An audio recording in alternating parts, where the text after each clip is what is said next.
Energy stored in a capacitor.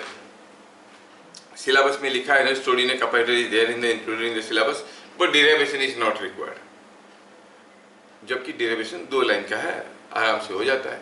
NCERT वाला derivation not required लिखे होंगे क्योंकि उनको समझाने में दिक्कत हो रहा था, जिस अप्रोच से वो समझाने की कोशिश कर रहे हैं। वो एक क्यूबी डायग्राम लेके area under the diagram gives the energy stored ऐसे करके, कोई जस्टिफिकेशन नहीं था, ऐसे करके दे दिए थे। इसीलिए एनर्जी स्टोर्ड निकालने का जो तरीका है वो गलत तरीका लेते थे, इसलिए उनको डिफिकल्ट लगा। सोचिए बच्चों को भी डिफिकल्ट लग रहा होगा और उसको सिलेबस से हटा दिया डेरिवेशन, खाली आंसर याद रखना। हम लोग डेरिवेशन कर लेंगे, 2 लाइन का है, फटाक से बन जाएगा एंड विथ ऑल जस्टिफिकेशन। पहले मैं बता चुका हूँ कि in case of a capacitor what type of energy is stored? You know, it is electrostatic energy. How it is stored? By alignment of dielectrics, the dipoles in the dielectric. Excuse me. जो energy store होता है कहाँ होता है? Dielectric के अंदर। Dipole से alignment होकर रह गए by application of external electric field, तो सारे डाइपोल ऐसे आ गए। अब क्या है कि ये डाइपोल से ऐसे घूम के ऐसे आ चुके हैं, ये डाइलेक्ट्रिक है, ओरिएंटेशन बदल गया है, एक डाइपोल मोमेंट डेवलप हो गया है। अब ये अगर एक्सटर्नल इलेक्ट्रिक फील्ड को भगा देंगे तो ये जो पॉजिटिव चार्ज है ये पॉजिटिव है, ये नेगेटिव है नेगेटिव है, ये पॉजिटिव पॉजिटिव रिपल्सन होगा, ये पॉजिटिव रिपल्सन होगा। तो सोचो ये बीच वाले जो डाइपोल है उसको ऊपर वाला पुश कर रहा है, नीचे वाला भी पुश कर रहा है, ये किधर जाएगा? यहीं पड़ा रहेगा। हो सकता है कि ये दोनों धीरे धीरे ऐसे हो जाएंगे। The energy will gradually go, but finally you will find some amount of energy stored. अगर मैं कहूँ कि आपको ढेर सारे ऐसे है डाइपोल, तो आप देखोगे कुछ एनर्जी स्टोर होके रह गया, तो that is electrostatic energy stored, जो कि काफी समय के बाद डाइलेक्ट्रिक को चार्ज करने की काफी समय के बाद धीरे धीरे वो एनर्जी लॉस हो जाता है, क्योंकि डाइपोल फिर से अपने वापस पोजीशन में चले जाते हैं। Anyway, how much is the energy stored? तो पहला चीज है कि why and how the energy is stored. In case of a charged capacitor, electrostatic potential energy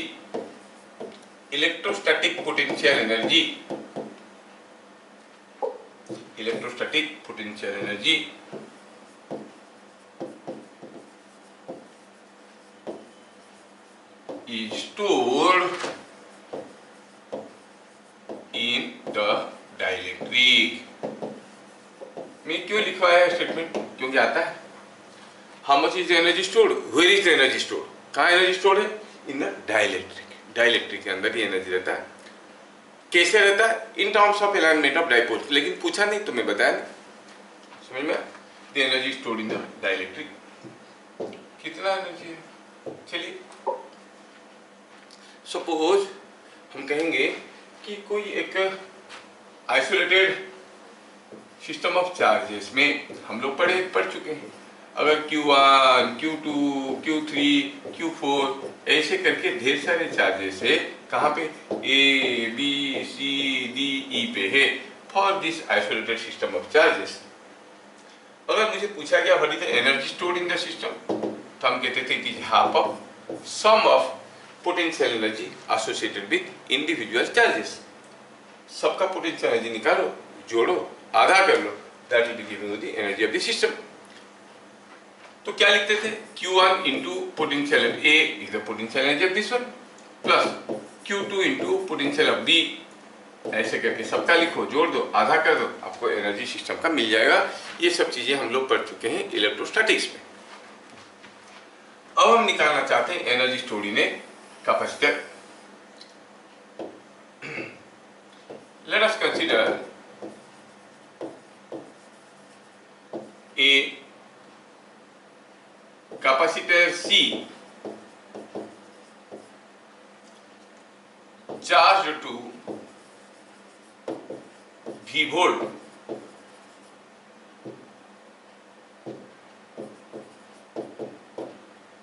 let charge on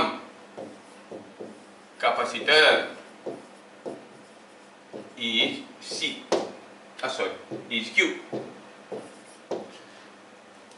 मैं क्या कर रहा हूँ, डेरिवेशन करने की कोशिश कर रहा हूँ। क्यों सर, जरूरत नहीं देखो एक लाइन में बन जाएगा, जान लो। तो मैं क्या कर रहा हूँ, मैं एक चार्ज कैपेसिटर को देख रहा हूँ। Here is a charge capacitor जो कि V वोल्ट को चार्ज हो गया है और इसमें चार्ज है Q, मतलब इसमें चार्ज है Q तो इसमें चार्ज होगा -Q। पोटेंशियल डिफरेंस कितना है, V। इसका एनर्जी पता करना है। Now you see other than these two charges there is no other charge in the system, so you can say this is a isolated charge configuration। तो ऐसा charge configuration का energy कैसे निकालेंगे, half of energy of this charges plus energy of this charges. Suppose हम कहेंगे कि ये plate number 1 है, ये प्लेट नंबर 2 है। Let V1 is potential of plate 1, V2 is potential of plate 2। ठीक है, तो energy store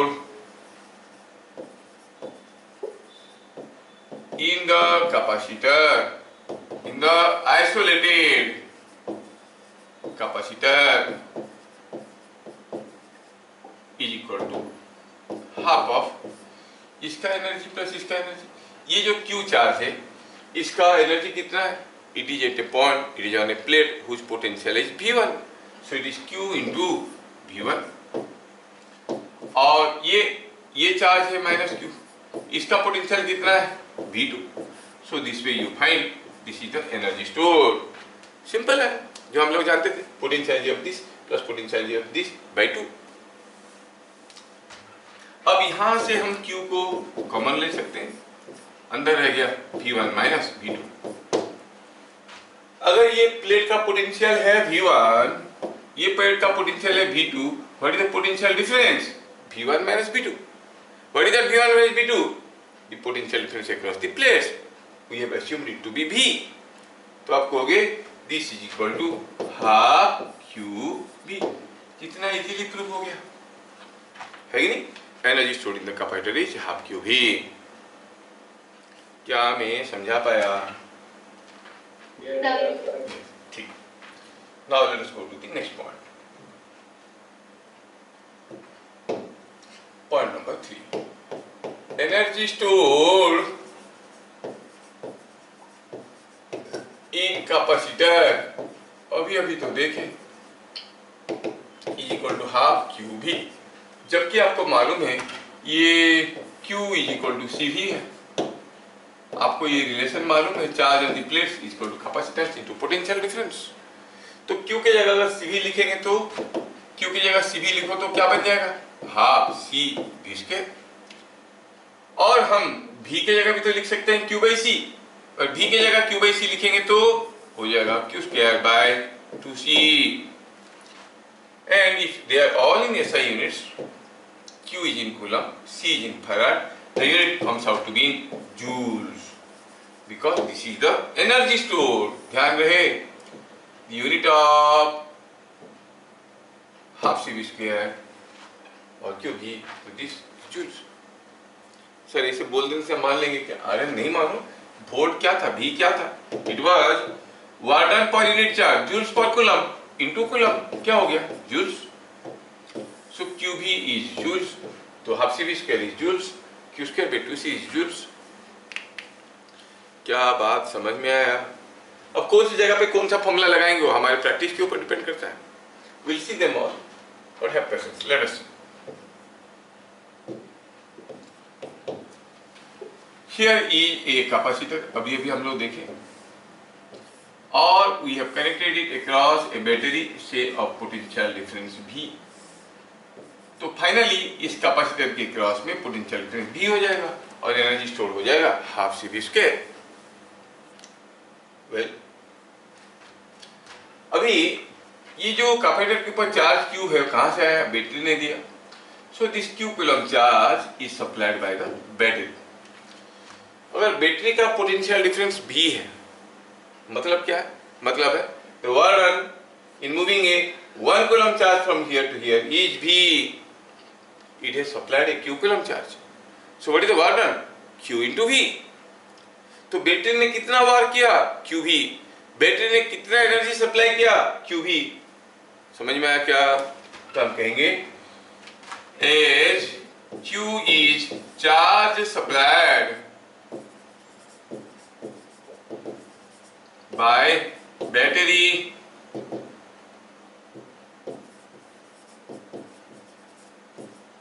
of potential difference equal to V, potential difference V, therefore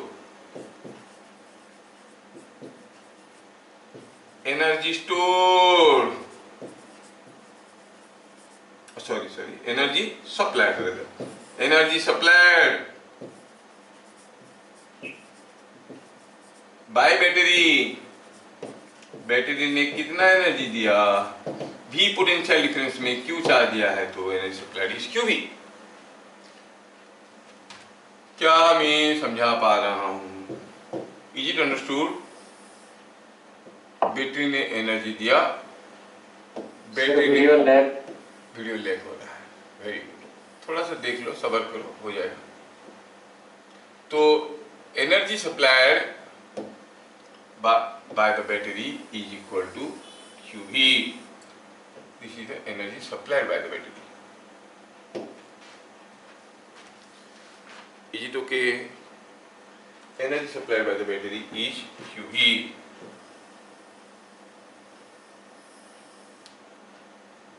Is it understood? हाँ, देखा कोई है जो हिंदी में बोले। Energy supplied by the battery is QV। लेकिन इंटरेस्टिंग बात ये है कि बैटरी ने एनर्जी दिया QV, कैपेसिटर में स्टोर हुआ हाफ QV, तो फिर बाकी का एनर्जी कहाँ गया? It is lost. How it is lost? Where it is lost? ये हो गया दूसरा क्वेश्चन। ठीक है, तो हम लिखेंगे पॉइंट नंबर 5 में energy supplied by battery is equal to QV. Energy stored in capacitor is equal to half QV. So energy lost during charging. Charging के समय कुछ एनर्जी लॉस हो गया,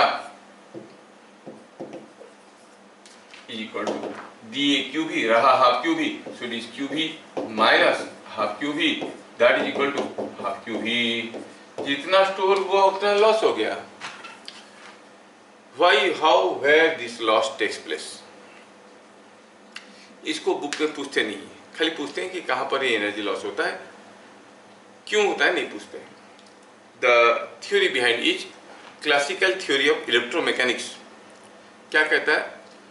जब भी कोई एक चार्ज पार्टिकल किसी एक टाइम वेरिंग इलेक्ट्रिक फील्ड में घूमता है, एक्सीलरेट करता है, whenever a charge particle accelerates in a time varying electric field समय के साथ बदल रहा होगा, उसके अंदर कोई चार्ज पार्टिकल अगर एक्सीलरेट करेगा, मूव करेगा तो नहीं, एक्सीलरेट करेगा, then it will continuously emit electromagnetic radiations.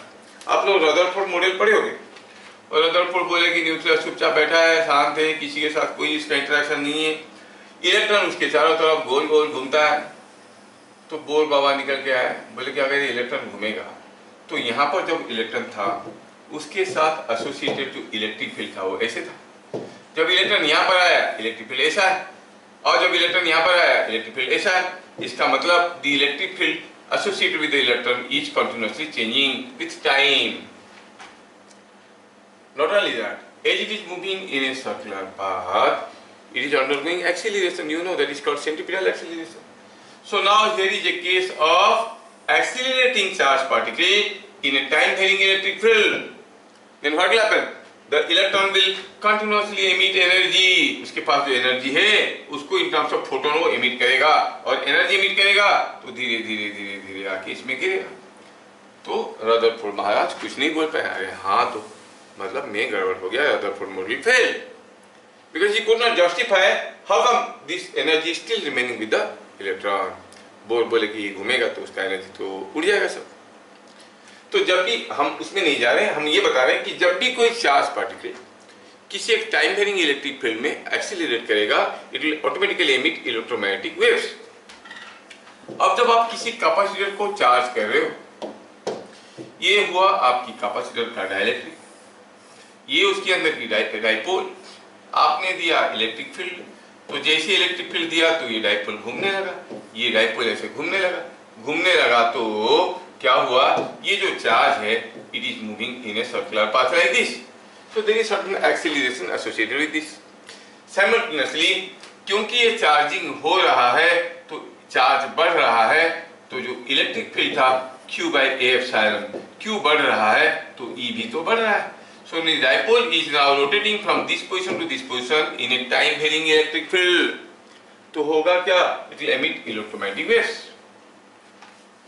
अगर वो हाई फ्रीक्वेंसी के हुए तो वो डाइलेक्ट्रिक को चीरते हुए बाहर निकल जाएंगे, लो फ्रीक्वेंसी के हुए तो जा नहीं पाएंगे, उसके अंदर अब्सॉर्ब हो जाएंगे और हीट एनर्जी जनरेट होगा। मतलब जब भी आप किसी कैपेसिटर को चार्ज करोगे देखोगे गर्म हो गया, डिस्चार्ज करोगे देखोगे गर्म हो गया, चार्ज होने के बाद फिर ठंडा पड़ जाएगा, क्योंकि during charging this process was taking place. तो हमें इतने सारे चीजों से क्या याद रखना है, where this energy is taking place, this energy is taking place in the, this loss of energy is taking place, this loss of energy takes place in the dielectric in terms of electromagnetic waves। The loss of energy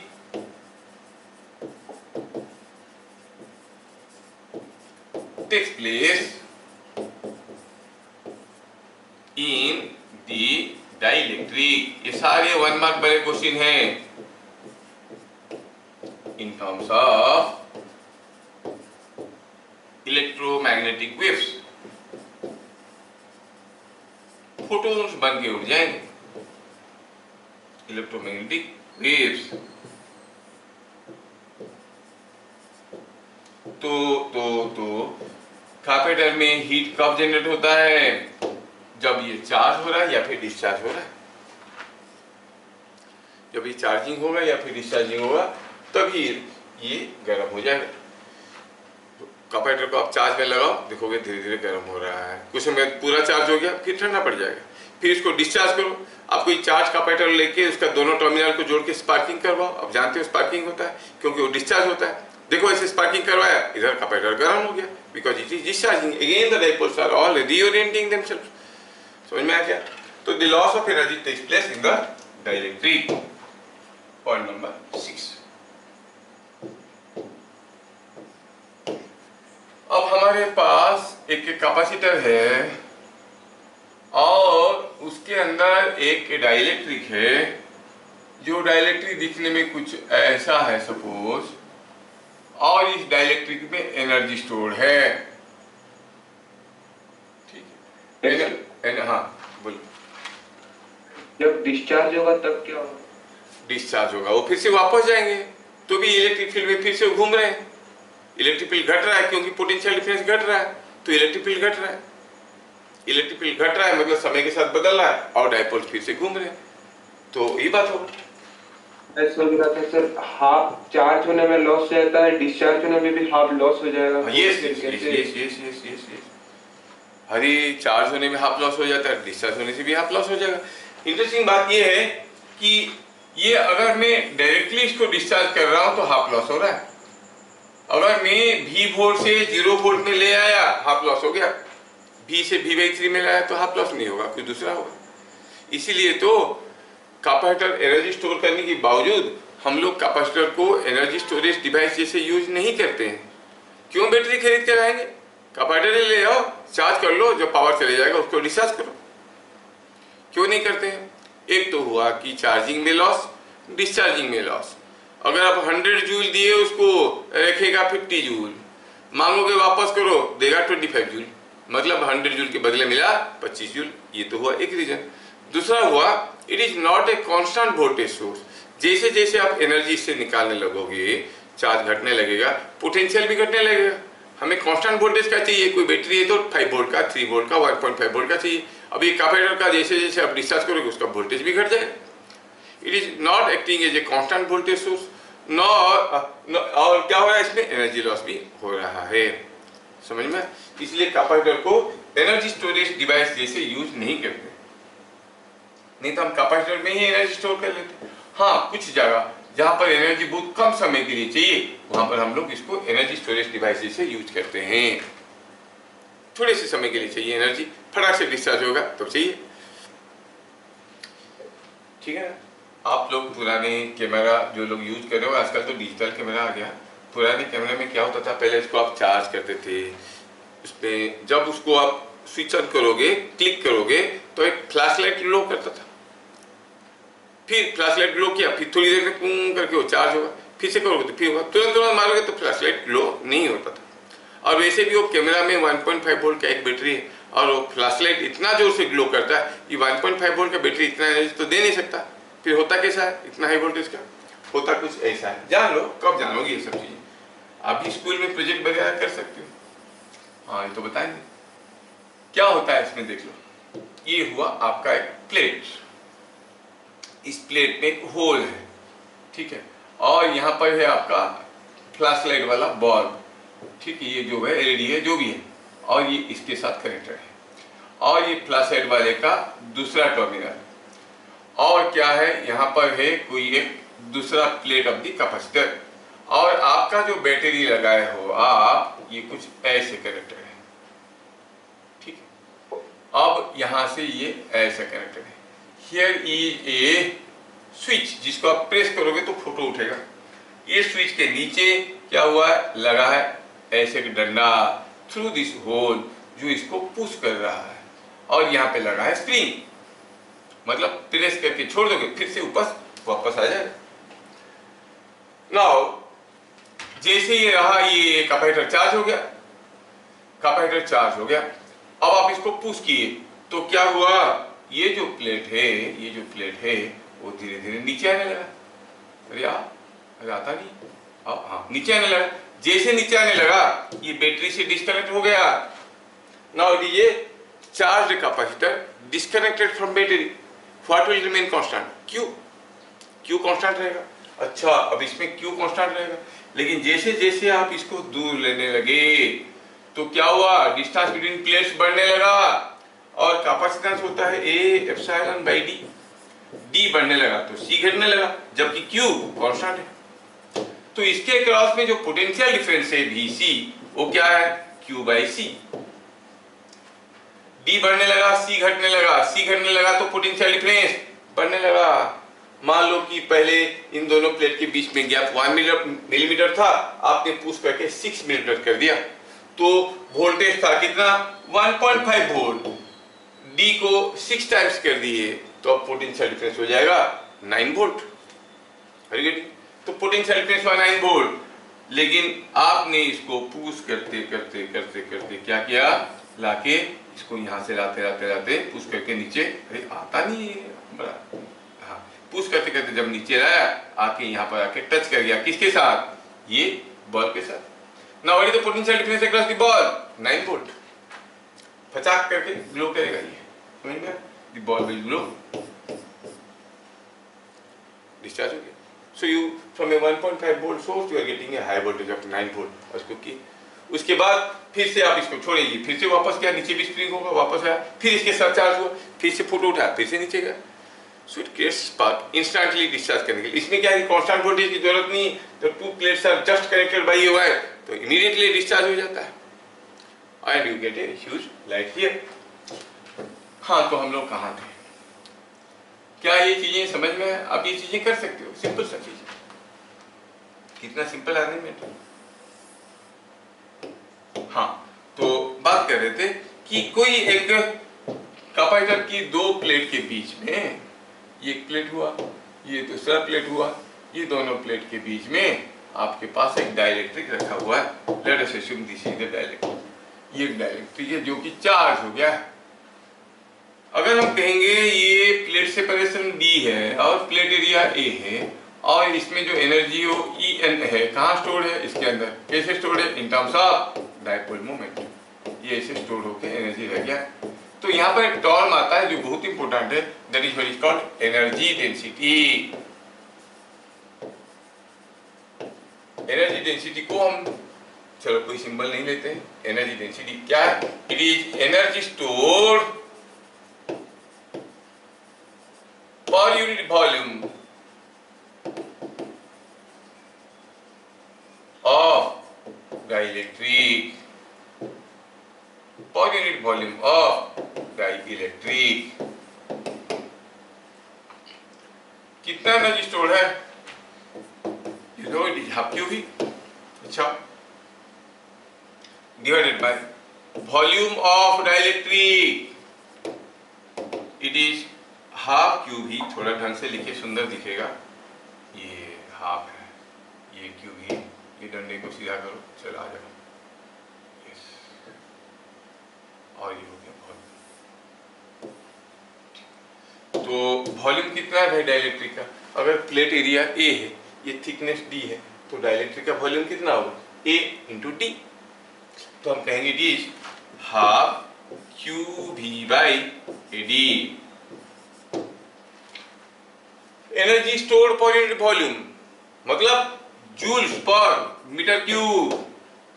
ये समझ में आना चाहिए, बहुत important है। Direct question पूछेंगे what is energy stored per unit volume, it is QV by AD। लेकिन आपको लगे हाथ और एक चीज मालूम है कि जो इलेक्ट्रिक फील्ड है that can be understood as V by D और Q बाई एप्सिलॉन। ऐसे भी तो कह सकते हैं।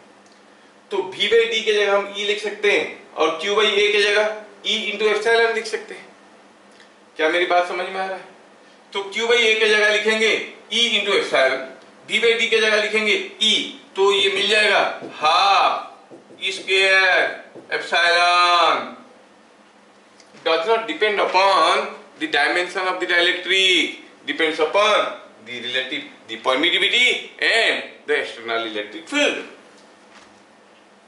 Energy per unit volume does not depend upon the dimension of the dielectric. It is half E square epsilon joules per meter cube.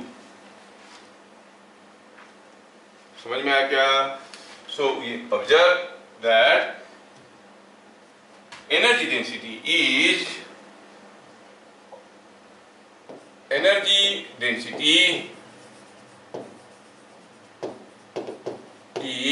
independent of shape and size of dielectric.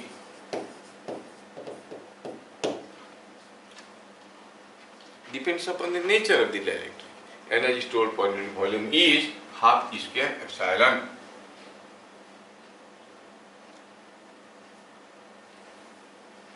समझ में आया क्या? It is independent. अच्छा, ये बात है।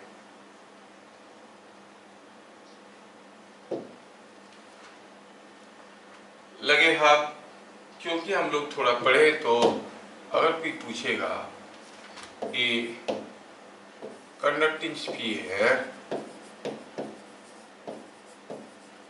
of radius r is charged to V volt,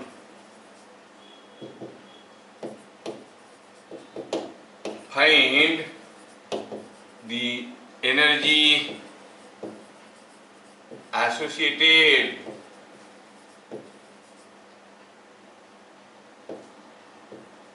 where this energy is stored.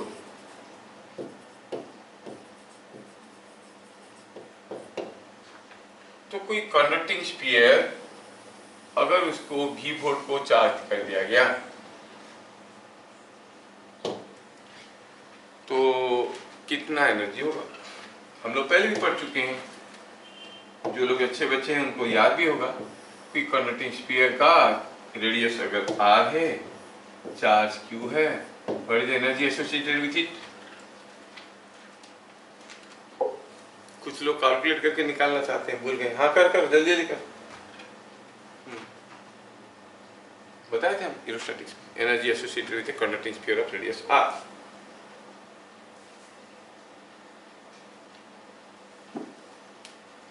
समीक्षा याद है क्या? Half K Q square by R. Half K Q square by R, very good. Q square by 8 pi epsilon R, very good very good. देखा, इसीलिए तो लड़कियां आगे जा रहे हैं। लड़कों को सब बोलते हैं आगे जाओ आगे जाओ, जहां भी जाते हैं आगे जाओ, सब भगाए। हाँ तो देखो इसमें हुआ क्या, इसमें हो गया energy half K Q square by are. तो सोचो तो इसमें क्या होगा एनर्जी। एनर्जी तो आप जानते हो कि इसके चलते भी कैपेसिटेंस इफेक्ट है, तो क्यू स्क्वायर बाई 2 सी होगी भी देखिए। और कंडक्टिंग स्फीयर का कैपेसिटेंस क्या था, 4 pi epsilon R, so it is coming out to be Q square by 8 pi epsilon R. ये हम लोग पहले जो पढ़े थे वही है, कोई नया चीज है नहीं। वेयर दिस एनर्जी स्टोर, ये वेयर दिस एनर्जी स्टोर वाला चीज आया है, तभी हम लोग ये चीजें पढ़े थे। लेकिन एनर्जी कहाँ रहता है वो नहीं बताया था, उसका एड्रेस मालूम नहीं था। इतना एनर्जी है, जैसे तुम्हारे घर में इतने सारे पैसा है मुझे मालूम है, लेकिन कहाँ है मालूम नहीं, कहीं तो रखे हो। लेकिन इसके केस में क्या है देखो, इसके केस में ये जो कैपेसिटेंस हुआ C = 4 पाई एप्सिलॉन आर, जिसको हम लोग प्रीवियस क्लास में किए थे ना, स्फीयर का capacitance due to a conducting sphere 4 pi epsilon R. तो जो कैपेसिटेंस किसका था, सराउंडिंग डाइलेक्ट्रिक का था। और ये चार्ज के चलते आपने इसको इलेक्ट्रिक फील्ड दिया है, तो सराउंडिंग डाइलेक्ट्रिक में एनर्जी स्टोर। सो एनर्जी कहां पर स्टोर हुआ है, in the surrounding air medium. और surrounding medium not inside, not on the surface, it is in the surrounding. ठीक है, so this energy store is stored in the surrounding medium।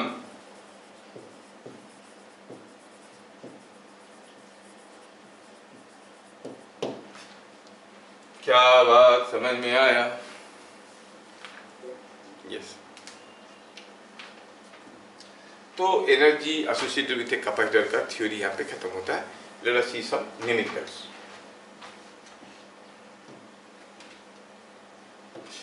CCC वालों का तो डायरेक्ट क्वेश्चंस आते हैं। एक 20 microfarad capacitor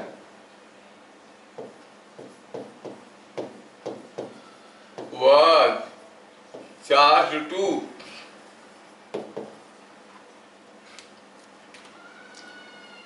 40 volts. Find energy stored in it।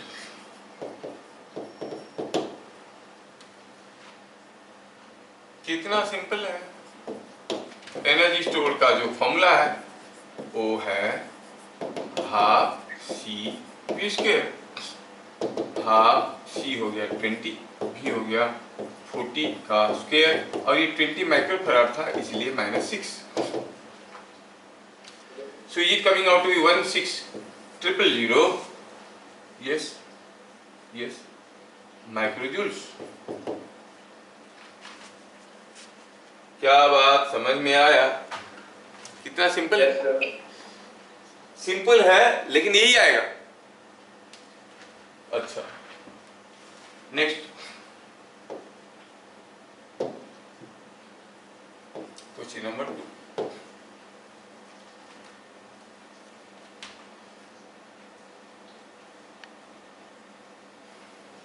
तो charges on plates of a capacitor of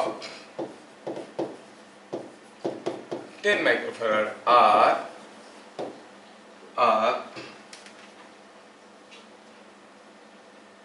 6 20 microcoulomb and -20 microcoulomb. Find energy store in it.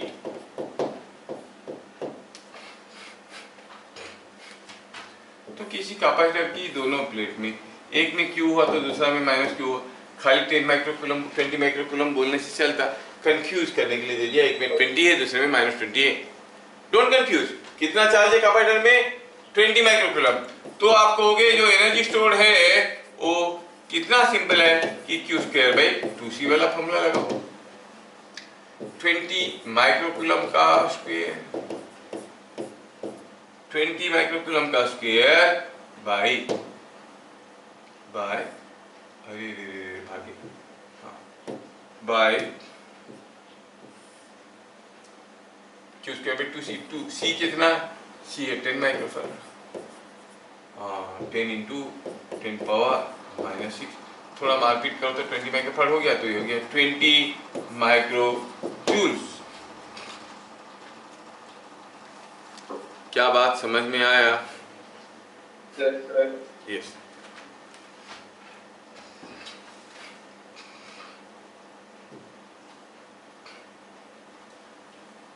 Question number 3। A parallel plate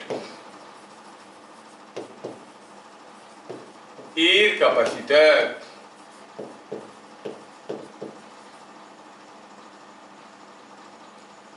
was charged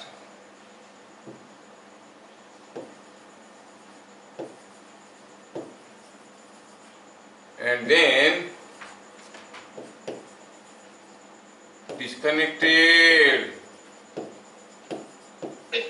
from battery। Charge करने के बाद disconnect कर दिया गया। If it is dipped into oil, the energy in capacitor will increase or decrease? Decrease. क्या होगा?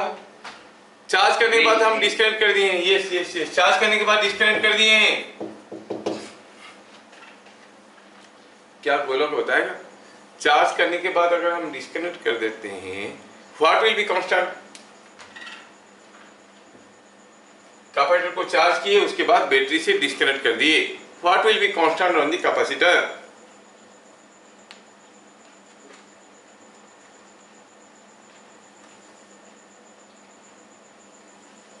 बोलो।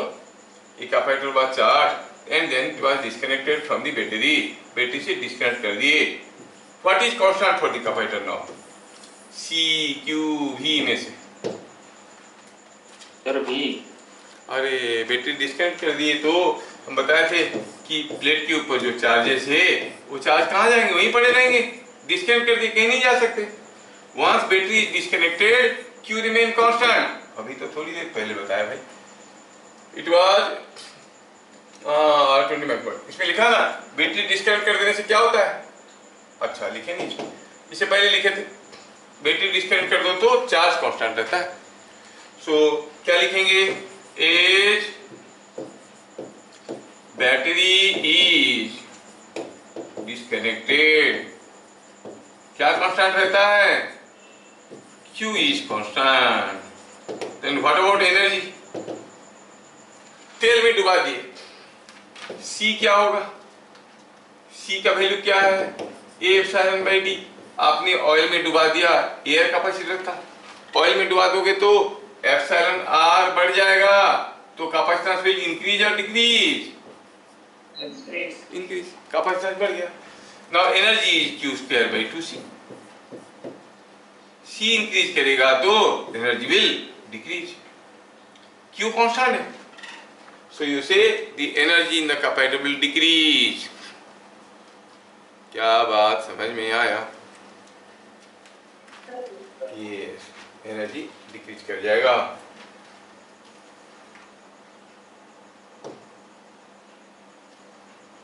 Question number 4. Two capacitors connected in series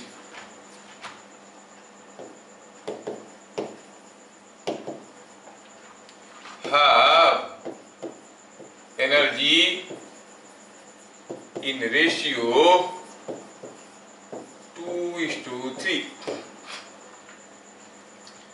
दो कैपेसिटर को सीरीज में लगा दिए तो उनमें जो एनर्जी था उसका रेशियो क्या था? 2:3. If they are connected in parallel,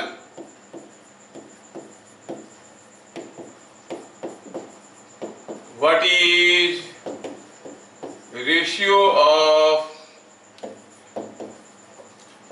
energy stored in them? दोनों को सीरीज में लगा दिया, पता चला दोनों का एनर्जी का रेशियो है 2:3. अगर दोनों को पैरेलल में लगाते हैं, ठीक है, कैसे बनाएंगे? लेट C1 and C2 be the capacitors in series. जब कैपेसिटर सीरीज में है क्या कांस्टेंट होता है सब में? Charge. In series connection charge is same, parallel connection potential difference. Q is same, तो जो एनर्जी है उसका रेशियो क्या होगा भैया? Energy 1 by energy 2, Q square by 2C1 Q square by 2C2 is not C2 by C1. हाँ बोलो. 5:2 होगा रेशियो. नहीं, पहला था 2:3, अब हो गया C2 बाई C1. एनर्जी का रेशियो क्या दिया है? 2/3. So this is equal to 2/3. In series Q is same,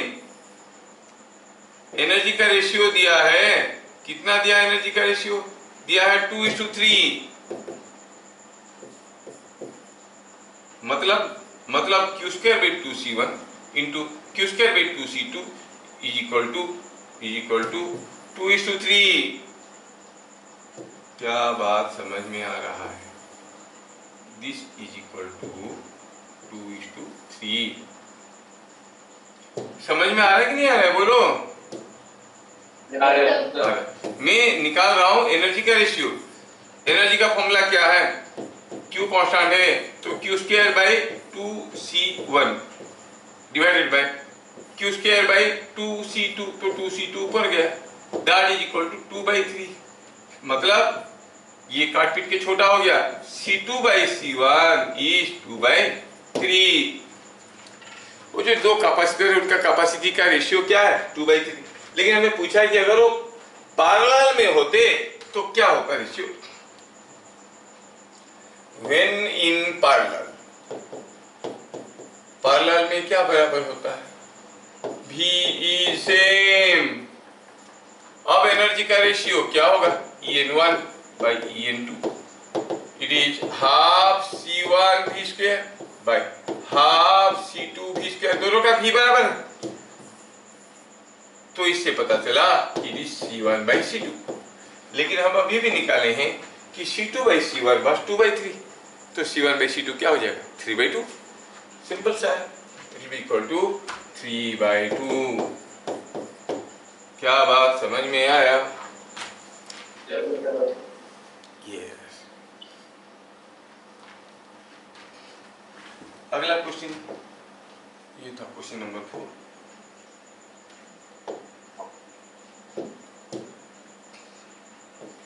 question number 5. A 30 microfarad and a 20 microfarad capacitor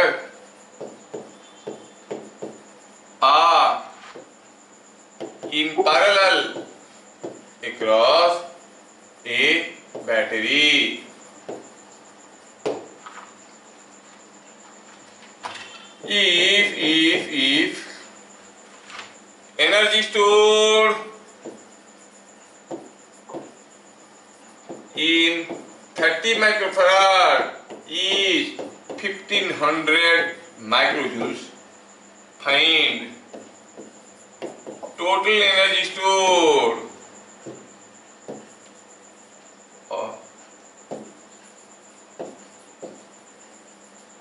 in system. ये सिस्टम में टोटल कितना एनर्जी है? 30 और 20 लगे हैं पार्लर में। 30 में एनर्जी दिया है 1500 माइक्रोजूल्स, है ना, 1500 माइक्रोजूल्स।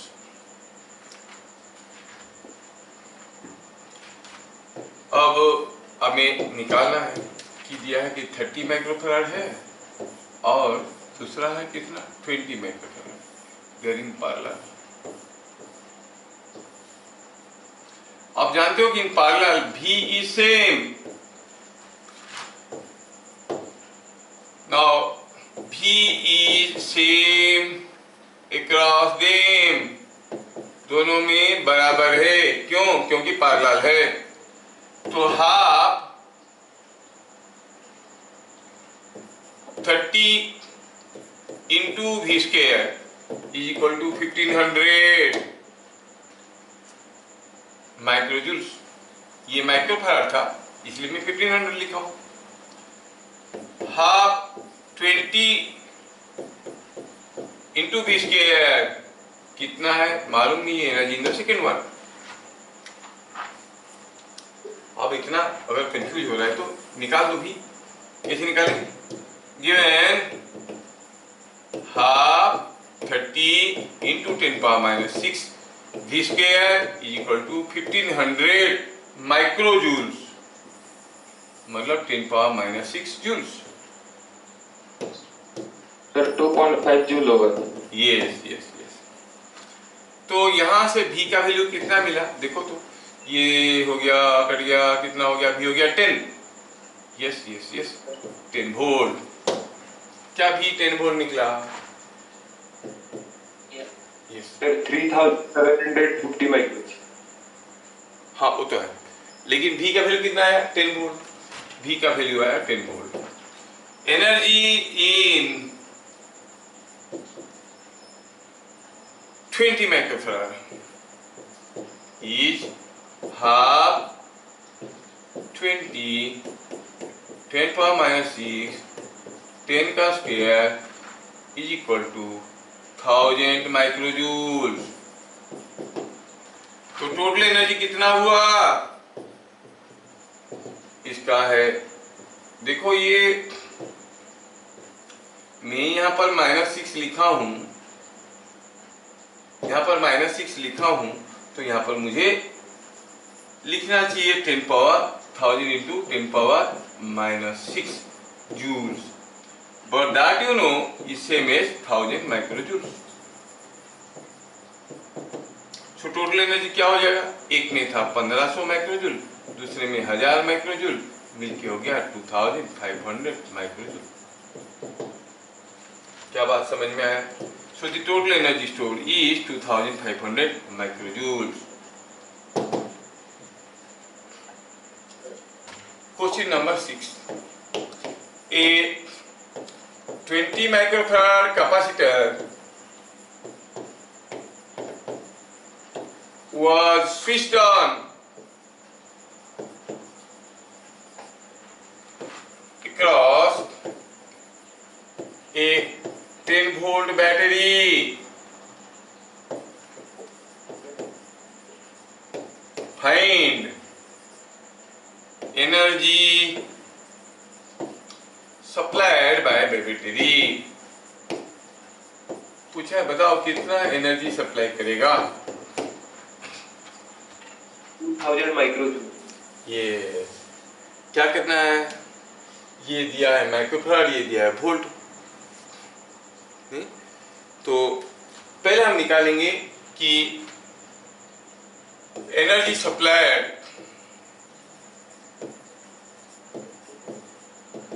क्या था? QV, जबकि Q का वैल्यू है CV, so it is CV square 20 microfarad into 10 का स्क्वायर इज 2000 इंटू 10⁻⁶ जूल्स और 2000 माइक्रोजूल्स। क्या बात समझ में आ रहा है? Yes sir. ये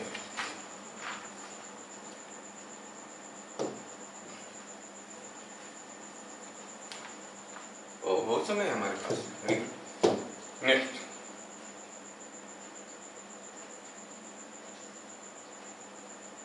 question number 7।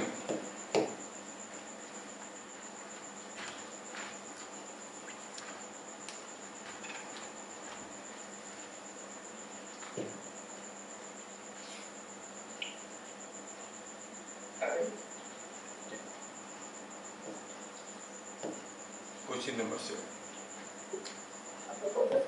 a capacitor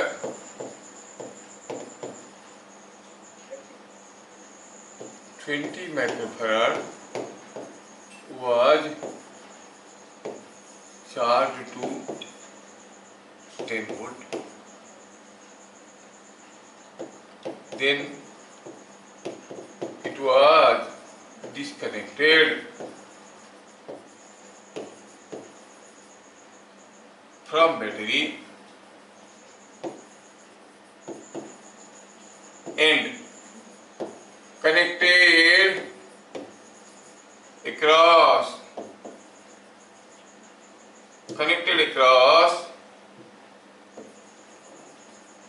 a 12 volt battery with like polarities together.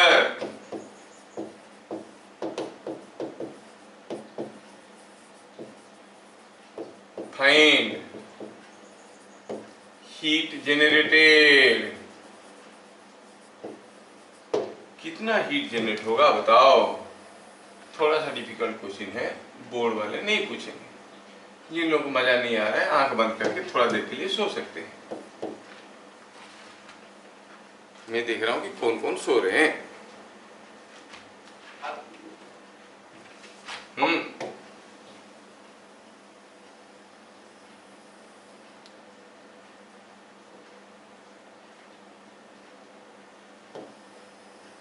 Golok की कोने कोने में दिमाग भरा हुआ है। क्यों गोलक सही है कि गलत है? पर अनफॉर्चुनेटली गोलोक का कोई कोना नहीं होता है कि नहीं गोलोक? 1200 इतना जल्दी कैसे हो जाए? Sir heat generated loss of energy. Yes loss of energy है। चलिए मिलके सोचते हैं। 20 माइक्रोफैराड को चार्ज कर दिया 10 वोल्ट में, 10 बैटरी से उसको निकाल दिया, दूसरे बैटरी के साथ उसको जोड़ दिया जो 12 वोल्ट का। कैसे जोड़ा? With like polarities together. बारी बारी से करते हैं। अच्छा ये कितना वोल्ट था? C1 था 20 माइक्रोफैराड, V1 था 10 वोल्ट। पहले C1 था 20 माइक्रोफैराड, V1 था 10 वोल्ट। एनर्जी कितना था? हाफ C1 V1 स्क्वायर, और ये हो जाता है समथिंग लाइक 1000। आपको कैलकुलेशन आता है माइक्रोजूल्स। Q1 कितना था? Q1 था C1 V1, it is 200 microcoulomb. ये डाटा पहले का है। कैपेसिटर के साथ कुछ भी छेड़खानी करने की पहले की बात है। तो ये आपका 20 माइक्रोफैराड को हम 10 वोल्ट में लगाए तो कुछ एनर्जी था, कुछ चार्ज था। अब उसको वहां से डिस्कनेक्ट करके लाए। जब डिस्कनेक्ट करके लाए ये कैपेसिटर था कितना? 20 माइक्रोफैराड का, और अब इसमें कुछ चार्ज भी था। इसको लाके हमने स्विच ऑन किया किसके साथ? कोई बैटरी के साथ। कैसे? With like polarities together. मतलब इसका पॉजिटिव प्लेट बैटरी का पॉजिटिव प्लेट, इसका नेगेटिव प्लेट बैटरी का नेगेटिव प्लेट। कितने वोल्ट की बैटरी था? 12 वोल्ट की बैटरी था। अब हमने कनेक्ट कर दिया इसको तो फिर से चार्ज हो जाएगा 12 वोल्ट पे। Now Q2 after connecting across 12 volt after connecting across 12 volt. 12 volt में कनेक्ट करने की बात है। After connecting across 12 volt, 12 volt में कनेक्ट करने की बात है। तो 12 वोल्ट में कनेक्ट किए, Q2 चार्ज कितना है, यू नो कि C1 इंटू V कैपेसिटेंस तो ही रहेगा, तो ये कितना था 20 microfarad multiply to 12 volt 240 microcoulomb. अच्छा, एनर्जी कितना था, energy it is half CV square, C तो वही है 20 माइक्रोफैराड, V कितना है 12 वोल्ट वाला, 12 का स्क्वायर इज ये हो गया 144, ये 10 1440 माइक्रोजूल्स। Delta Q charge supplied by battery, battery ने कितना चार्ज सप्लाई किया भैया, अरे इस प्लेट में पहले से कुछ चार्ज था, कितना 200 माइक्रोकूलम, अब कितना है 240, तो हो गया कितना 240 माइनस 200 इज 40 माइक्रोकूलम। तो जैसे हम उसको लाके ये 12 वोल्ट के साथ कनेक्ट करेंगे, एडिशनल 40 माइक्रोकूलम चार्ज आएगा। कौन दिया, 12 वोल्ट वाला बैटरी। अच्छा, 12 वोल्ट वाला बैटरी अगर देता है 40 माइक्रोकूलम चार्ज, तो कितना एनर्जी देता है, आप कहोगे एनर्जी सप्लाइड बाय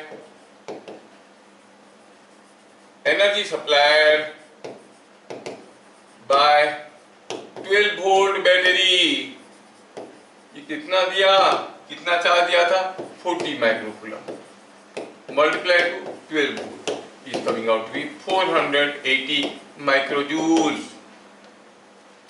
अच्छा, तो energy supplied is how it is utilised, energy store, कुछ एनर्जी स्टोर हुआ और कुछ एनर्जी लॉस हुआ, सिंपल है। जो लॉस हुआ वही तो हीट जनरेटेड है, energy loss is nothing but heat generated. कितना एनर्जी सप्लाई किए आपने 480 माइक्रोजूल्स। कितना स्टोर हुआ, पहले तो था कुछ ना, कितना था 1000 माइक्रोजूल, अब कितना है 1440, तो उसमें से कितना एनर्जी स्टोर हो गया 1440 माइनस 1000, बाकी लॉस हो गया। सो आप कहोगे loss of energy is equal to कितना, ये हो गया 440, it is 480 minus 440 is equal to 40 microjoule. क्या बात समझ में, हरदम आधा मत कर लेना, सिंपली डायरेक्ट चार्ज कर रहे हो तो आधा एनर्जी लॉस होगा, समझ में आ रहा है। तो अब देखना है कि बैटरी ने दिया कितना एनर्जी, ये रखा कितना, बैटरी ने दिया 40 माइक्रोकूलम, तो कितना एनर्जी दिया 480 माइक्रोजूल्स। कैपेसिटर में पहले से क्या एनर्जी था, पहले से था इसमें एनर्जी 1000 माइक्रोजूल, अब कितना हो गया 1440 मतलब 440, बैटरी ने भेजा 480, रखा हो 440, बाकी 40 माइक्रोजूल उड़ गया, क्या इलेक्ट्रोमैग्नेटिक वेव्स। क्या मेरी बात सबको समझ में आया? हाँ, थोड़ा कंसेप्चुअल है, सीख लो, कोई पूछेगा नहीं, बोर्ड वाले तो नहीं पूछेंगे। ये सब के ऊपर जो क्वेश्चन अक्सर पूछते हैं वो ऐसा होता है।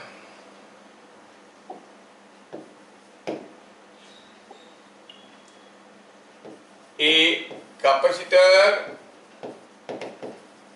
was charged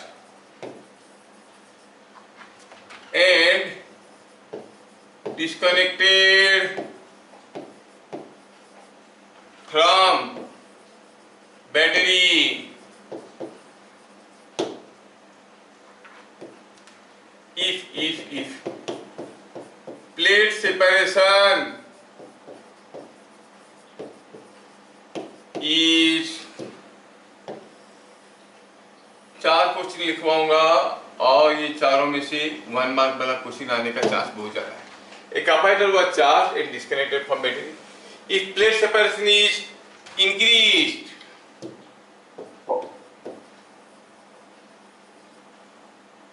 comment upon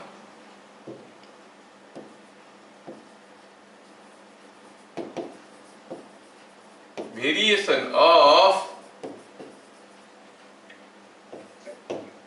following parameters or following quantities. पहला हुआ capacitance, charge on it, potential energy और energy store, energy density, electric field,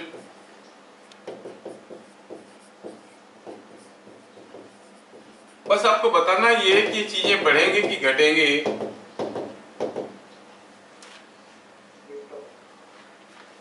ठीक है, समझ में आएगा ना क्वेश्चन। कोई कैपेसिटर को चार्ज कर दिए, चार्ज करने के बाद उसको बैटरी से डिस्कनेक्ट कर दिए, अब प्लेट सेपरेशन हम इंक्रीज कर रहे हैं, तो comment upon the variation of following quantity. ये क्वांटिटी कैसे बदलेंगे, ये हुआ पहला। ये क्वेश्चन नंबर कितना था भैया? ये क्वेश्चन नंबर था, अरे कहाँ गया क्वेश्चन नंबर? ये 7 था। अच्छा, ये question number 8।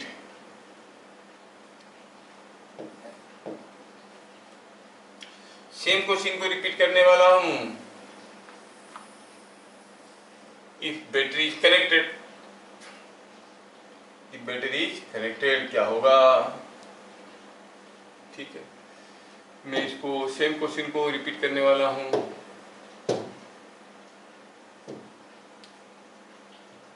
Sir capacitance decrease होगा। वेरी गुड, बढ़िया। ये क्वेश्चन नंबर 9 है। सेम क्वेश्चन मैंने कॉपी पेस्ट कर दिया, आप लोग भी कर सकते हो। If plate separation is increase नहीं, इफ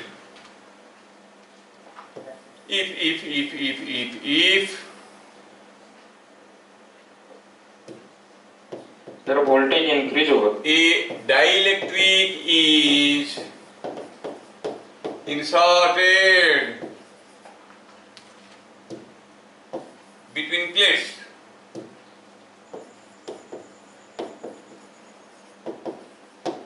हाँ तो क्या बोल रहे हैं गोलक भाई साहब?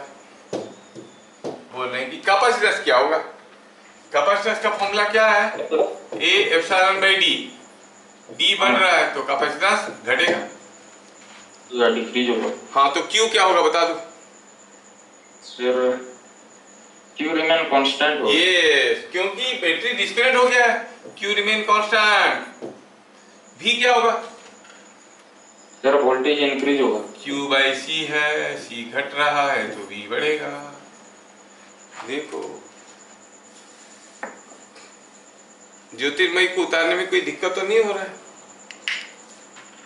ज्योतिर्मयी, हाँ, पूरे क्लास चुपचाप बैठे रहते हो, मुंह में इलायची डाल के बैठा करो, गंदा हो जाएगा मुंह में। कुछ नहीं बोलते थोड़े से? नहीं सर, फीस तो हम दिए हैं, आप बोलेंगे कि हम बोलेंगे? सर हम तो बोलने के लिए फीस लेते हैं, ऐसा है क्या? ज्योतिर्मयी को समझ में आ रहा है? ज्योतिर्मयी तेरे को समझ में आ रहा है? Yes sir. कितना सुरीली सुंदर सी आवाज है, कुछ बोलती नहीं है लड़की। चलो ठीक है। कुछ दिन के बाद जब जुबान को जब लकवा मार जाएगा बिना यूज करने के कारण, तब पता चलेगा। अच्छा, एनर्जी स्टोर क्या होगा? एनर्जी स्टोर के लिए हमारे पास बहुत सारे फॉर्मूले हैं। हमारे पास एक फॉर्मूला था half C V square, half C V square था एक formula. Sir energy stored increase होगा। रुक रे बेटा, हाफ सी वी स्क्वायर है तो इसको देखो तो सी घट रहा है तो एनर्जी बढ़ेगा कि घटेगा? बढ़ेगा। लेकिन इससे पता नहीं चल रहा, सी भी बदल रहा है, वी भी बदल रहा है। Why to use this formula? Let us use another formula, Q square by 2c। अब सी घटा तो एनर्जी बढ़ा, क्योंकि सी घट रहा है, क्यू तो कांस्टेंट है। क्या बात समझ में आया? बताओ एनर्जी डेंसिटी। एनर्जी डेंसिटी से पहले इलेक्ट्रिक फील्ड बता दो। इलेक्ट्रिक फील्ड क्या है? Q by A epsilon. यहाँ Q कांस्टेंट है, A कांस्टेंट है, एप्सिलॉन कांस्टेंट है, so this is constant. Electric field नहीं बदल रहा है, इट इज कांस्टेंट नहीं। And what about energy density? It was half square epsilon, E constant है तो ये भी कांस्टेंट है। क्या बात समझ में आया? तो झेलो दूसरे को। A comparator was charged and disconnected from battery. If a dielectric is now inserted between plates, comment upon the variation of following quantities. ये क्वांटिटी का वेरिएशन के बारे में बताइए। ज्योतिर्मयी को सब कुछ समझ में आता है, इसलिए वो कुछ पूछती नहीं, कुछ बोलती नहीं। ज्योतिर्मयी बोलो C क्या होगा?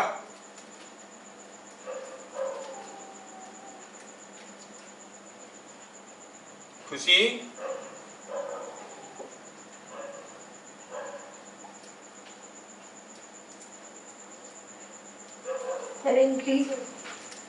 कैपेसिटेंस। यस ये A epsilon 0 epsilon R by D होता है। आपने डाइलेक्ट्रिक घुसेड़ दिया तो एप्सिलॉन R बढ़ गया, तो C विल इंक्रीज नहीं, खिला देते नहीं। Q क्या होगा, बढ़ेगा कि घटेगा? कांस्टेंट होगा ये। अरे बैटरी डिस्कनेक्टेड है, Q is constant, very good. अब तो ज्योतिर्मयी बोले V क्या होगा?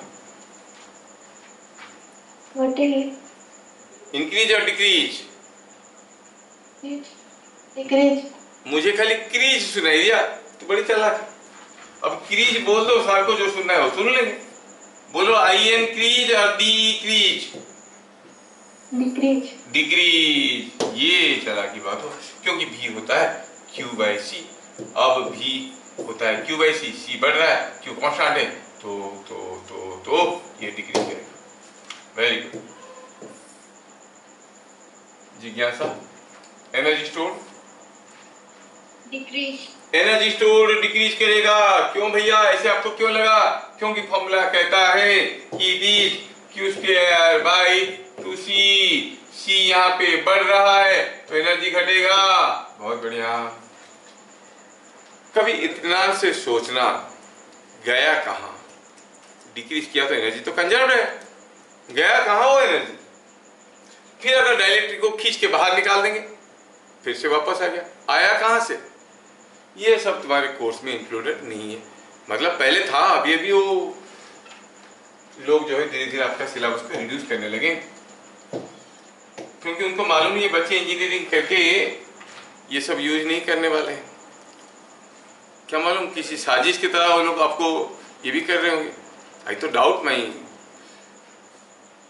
able members who are sitting in the top level to recite the syllabus, क्या मालूम किसी से घूस खा के सिलेबस को रिड्यूस करते जाएंगे कि हमारा स्टूडेंट, हमारा एजुकेशन खोखला हो जाए। I doubt. हर साल कुछ कुछ काटते जाते हैं। Who gives them permission? And sometimes it is seen the minister of education is totally uneducated. Problem तो वही होता है। हो सकता है कुछ गड़बड़ होगा, हर साल काट देते हैं यार। कितने सारा चीज था, आरसी ट्रांजिट, कोई कंपैरेटर को रेजिस्टर के क्रॉस में लगाओ, करंट कैसे डिक्रीज करता है, what is force between plates, variable comparator में करंट, कंपैरेटर के अंदर करंट कैसे जाता है, अगर वोल्टेज बदलेगा, कैपेसिटर बदलेगा, करंट कैसे जाता है, कितने सारे चीज, कितने सारे कंसेप्ट थे। जेई वाले 11th क्लास का रोटेशनल डायनेमिक्स से डरते थे, जेई एडवांस वाले, और 12th क्लास का कैपेसिटेंस से डरते थे। अब दोनों को इजी कर दिया, बोल दिया कि जो आपका आप लोग पढ़ रहे हो क्या रोटेशनल डायनेमिक्स में से काफी चीज निकाल दिया, अभी जो वेव ऑप्टिक्स पढ़ोगे उसमें भी डिराइवेशन निकाल दिया। Who gives them permission? I don't know. Since last 30 years बच्चे वो डिराइवेशन करके पास कर रहे हैं, एग्जाम में आ रहा लिख रहे हैं, भाई बोला नहीं वो नहीं डिराइवेशन नहीं, जबकि साइंस आगे जा रहा है, ये लोग बच्चों को पीछे ले रहे हैं। देखना पड़ेगा कोई साजिश होगा फैल जो विदेशी ताकत का, तो बच्चों को खोखला बना दो, ये लोग ऐसे कर रहे होंगे। I doubt. अभी का बच्चे नहीं पढ़ सकते, जबकि अभी का बच्चे ज्यादा स्मार्ट है, ज्यादा इंटेलिजेंट है। हम लोग के समय में क्या था, लफू, कुछ नहीं आता था हम लोग, फिर भी हम जबरदस्ती करके करते थे, तब निकाल देता तो आसान होता। मेहनत कर लिए हम, मजा पा रहे हैं। एनर्जी डेंसिटी का क्या फॉर्मूला था? It was half square epsilon but उससे पहले थोड़ा ई के बारे में सोचा जाए। ई क्या है? Q by epsilon. यहां पर क्या हो रहा है? एप्सिलॉन बढ़ रहा है क्योंकि वो एप्सिलॉन 0 इंटू एप्सिलॉन आर है, तो इलेक्ट्रिक फील्ड घटेगा। क्या बात समझ में आया? इलेक्ट्रिक फील्ड घटेगा तो फंस गए हम यहाँ पे। इलेक्ट्रिक फील्ड घटेगा तो फिर एनर्जी डेंसिटी का क्या फॉर्मूला लगाएंगे? हम कह सकते हैं क्यू भी बाई एडी, क्यू भी बाई एडी टू एडी। इससे करो तो जल्दी बच जाएगा। एरिया कांस्टेंट है, सेपरेशन बिटवीन प्लेट्स कांस्टेंट है, क्यू कांस्टेंट है, बराबर भी decreasing, energy density will decrease. क्या बात समझ में आया? यस। तो ऐसे हम लोग कैपेसिटेंस की एनर्जी वाली चीजों को खत्म किए और यहाँ पर capacitance chapter as per your syllabus, new syllabus खत्म हुआ। फिर मिलेंगे अगले क्लास, तब तक के लिए जय हिंद।